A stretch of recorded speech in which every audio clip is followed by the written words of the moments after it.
আপনারা সবই জানেন কি আগে বিএসএফ বর্ডার গার্ড বাংলাদেশ সঙ্গে অনেক মিটিং করেছে, ফ্ল্যাগ মিটিং করেছে, ওটা প্রক্রিয়া চলছে। এছাড়া আমরা স্টেট গভর্নমেন্ট পক্ষ থেকে আমরা বিভিন্ন স্তরে কথা বলছি।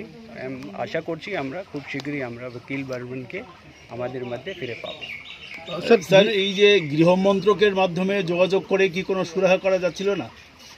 নিশ্চয়ই, এটা তো দু দেশের ব্যাপার আছে, তো আমাদের যে বি কমিউনিকেশন হবে that will be through the central government.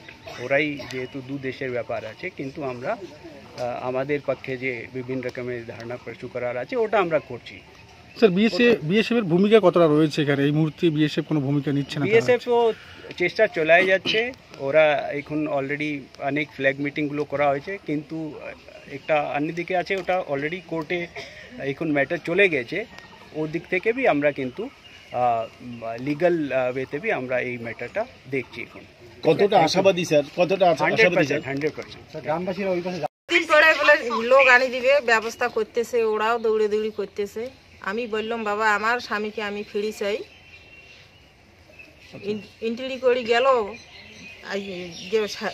যে বাঁশকাঠিতে, ওই আমার স্বামীকে এখনও নাই। ওর স্বামী আমার মনে কর ফিরিও আসিল না, আর ইন্টুরিও কাটিল না। ক্যাম্পও সাহেব